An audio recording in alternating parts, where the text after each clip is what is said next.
వరదాయనే దుఃఖదాయనిగా మారిందా? తరతరాల పాలకుల, అధికారుల నిర్లక్ష్యమే బెజవాడను ముంచిందా? రాష్ట్రానికి రక్షక కవచాలుగా ఉన్న నీటిపారుదల వనరులు ధ్వంసమయ్యాయా? చెరువులు, కాలువలు, వాగులను చెరబట్టడం వల్లే ఈ దుస్థితి దాపురించిందా? పెరుగుతున్న అవసరాలకు అనుగుణంగా నీటిపారుదల వ్యవస్థను బలోపేతం చేయాల్సింది పోయి, వాటిని కబళించి మనకు మనమే గొయ్యి తవ్వుకుంటున్నామా? ఇప్పుడు పాలకులు చేయాల్సిందేంటి? బుడమేరు నేర్పుతున్న గుణపాఠమేమిటి? బుడమేరు మైలవరం కొండల్లో పుట్టిన వాగు. ఇది ఆగిరిపల్లి, కొండపల్లి అనే రెండు కొండల మధ్య మొదలవుతుంది.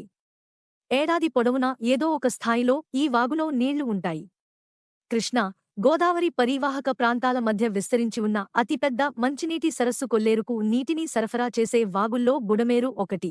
సాధారణంగా బుడమేరులో ఏటా గరిష్టంగా 10,000 నుంచి 11,000 క్యూసెక్కుల వరకు నీరు ప్రవహిస్తూ ఉంటుంది.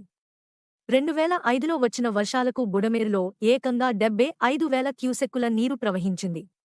అప్పుడు విజయవాడ చాలా వరకు దెబ్బతింది. ఆ తర్వాత 2009లో కూడా అలాంటి పరిస్థితే ఎదురైంది.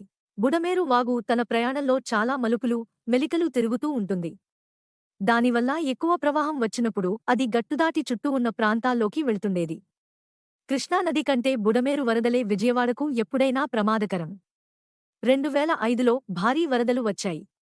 దాంతో బుడమేరు నది పొడవునా ఒక రిటైనింగ్ వాల్ నిర్మించాలని ఇరిగేషన్ శాఖ సూచించింది. దీనిపై అప్పట్లో కొంతమేర కసరత్తు జరిగినా ఎందుకో ముందుకెళ్లలేదు.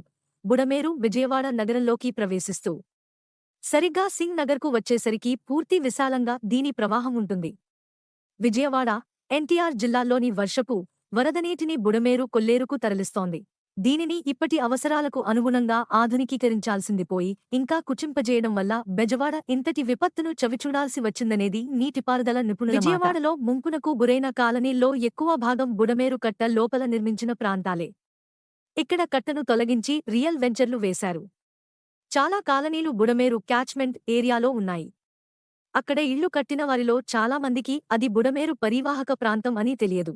ఇప్పుడు అక్కడ మరో నగరమే ఏర్పడింది.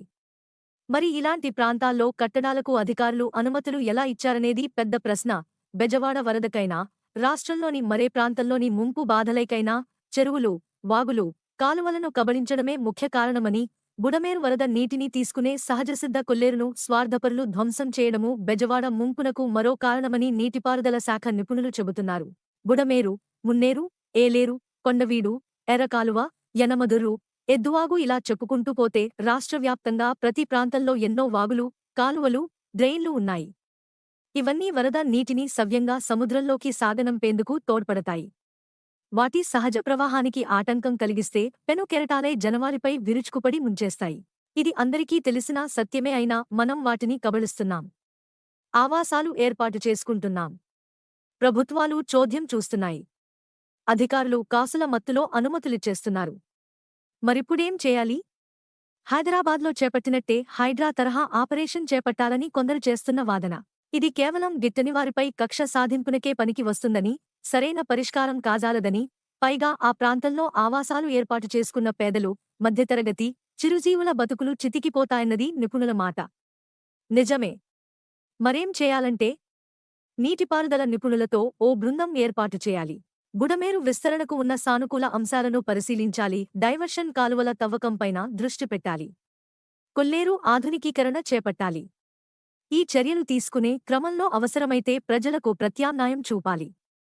నష్టపరిహారం అందించి భూసేకరణ చేయాలి. ఈ దిశగా రాష్ట్రవ్యాప్తంగా ఎక్కడెక్కడ వాగులు, కాలువలు, డ్రెయిన్లు ఆక్రమణలకు గురయ్యాయో పరిశీలించి తక్షణ చర్యలు చేపడితే ఫలితం ఉండొచ్చు.